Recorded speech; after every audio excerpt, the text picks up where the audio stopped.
but we are in conversations figuring out how to get water to the people who need it as that boil water notice is in effect.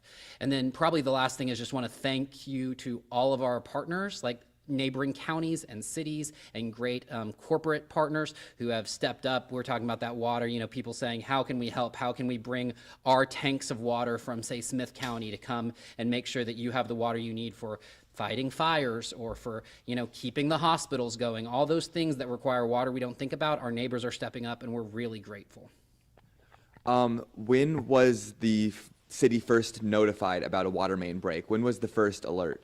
Yeah, well, we started hearing from residents really early this morning in the 2 a.m. time, and we started noticing that the pressure was going down, and so we had to find it. Now, where it was located was actually under a bridge on Loop 281, so it took a little bit of time to find it, and then we had to figure out how to get that sealed off, but we were glad to deal with that by early this morning so that we can start rebuilding those pressure in the tanks. And you said crews are out, but as of right now, there is no timetable to kind of the resolution of this?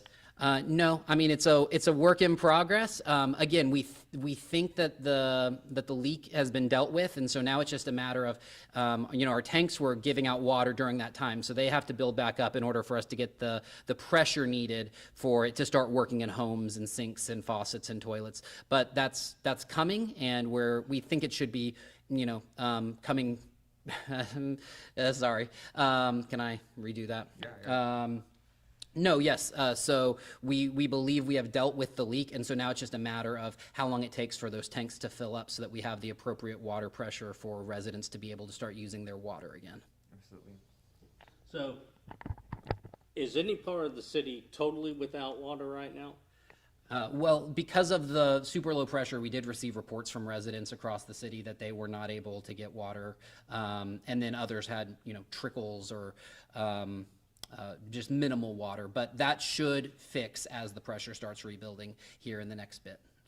So they'll be getting enough pressure to be able to run water, but they shouldn't drink any of it. When would they expect to at least have enough to fill a bathtub or, flush toilets, stuff like that?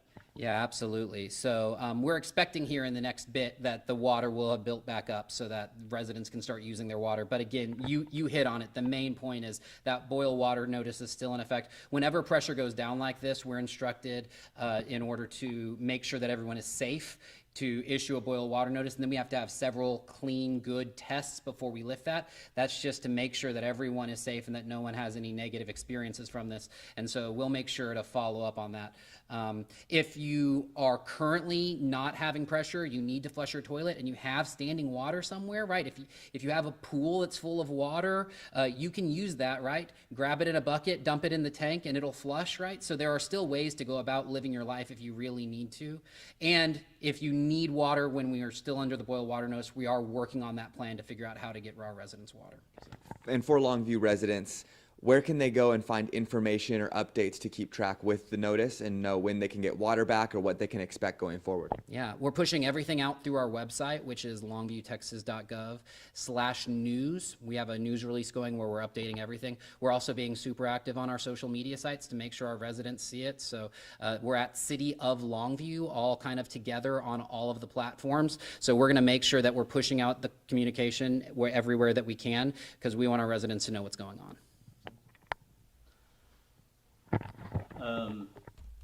As far as the water main break, is there any clue yet or any idea what may have caused it? Was it just age or pressure or anything?